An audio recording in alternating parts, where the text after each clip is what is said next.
hate men? Do feminists hate sex? The stereotype that feminists are anti-men and anti-sex is one that persists today.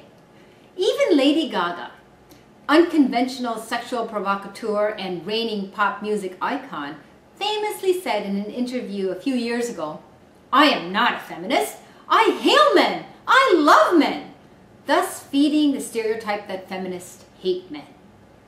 If this is indeed true, why would any woman, unless she really does hate men, or indeed any man, unless he hates his own kind, ever call her or himself a feminist? Stereotypes, of course, are meant to be shattered, and there's nothing like an academic treatment to break down commonly held views. Indeed, you might think that that is my purpose in this course, given that Martha Nussbaum, in the reading assigned for this week, specifically states that her work is grounded in feminist thinking. She states that hers is a distinctive conception of feminism, one with 5 salient features. Her type of feminism is internationalist, humanist, liberal, concerned with the social shaping of preference and desire, and concerned with sympathetic understanding. In short, Nussbaum's brand of feminism, as is mine, is neither anti-men nor anti-sex. However, good or bad, stereotypes often have a kernel of truth, and the perception that feminists are anti-men and anti-sex have some foundation in the reading of a particular type of feminism, largely at a particular point of time. Véronique Mottier discusses in Chapter 3 the feminist sex wars, which, as she states, became particularly intense during the 1980s.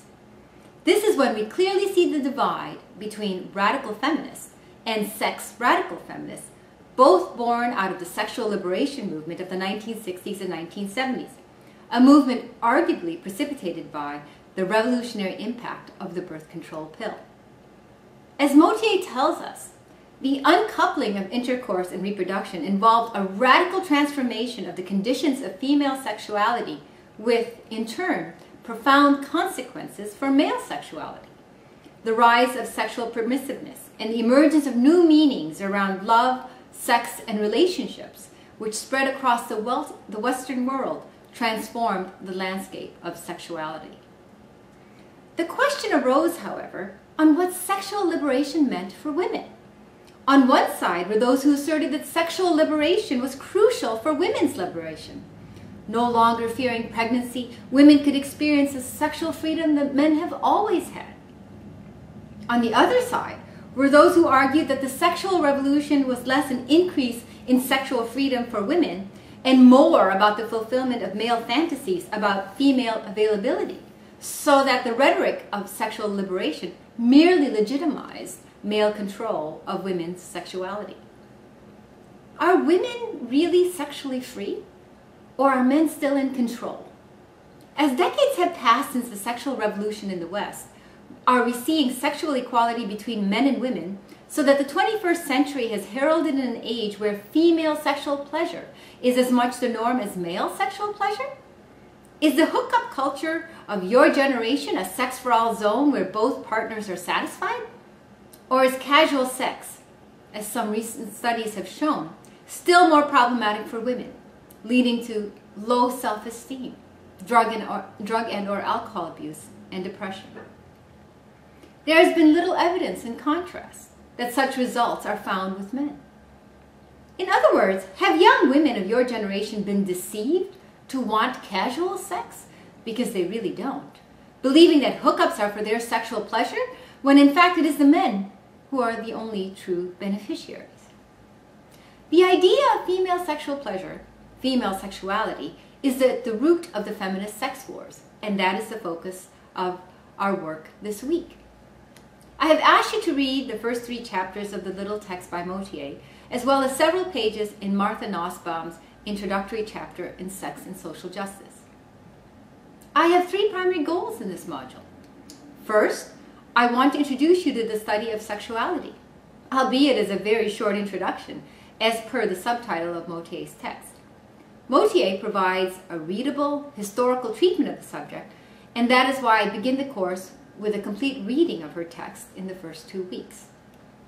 Second, I want you to appreciate that there are different variants of feminism, so that even though we will see that there is a type of feminism that can be seen as anti-men and anti-sex, there were compelling arguments put forward at the time, particularly by radical feminists, that linked the concepts of gender and sexuality by grounding gender inequality in sexual oppression.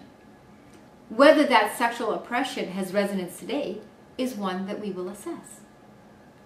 Third, I want to be clear that the predominant views of feminism today do not take an anti-men, anti-sex stance. As Nussbaum states about her book, in an important sense, the views expressed in this volume are not really about women at all, but about human beings and about women being seen as fully human. The focus on women is justified, it seems to me, by the urgency of the problems facing women in today's world and by the sorry record of our dealings with and evasions of these problems. In other words, Nussbaum, as do so many feminists today, including me, know that men are central to ending gender inequality, just as whites are vital to eliminating racism and heterosexuals to eradicating homophobia. Why would a woman or a man ever call her or himself a feminist? Because feminism provides us with the tools to address the social injustice faced by so many of the world's women today.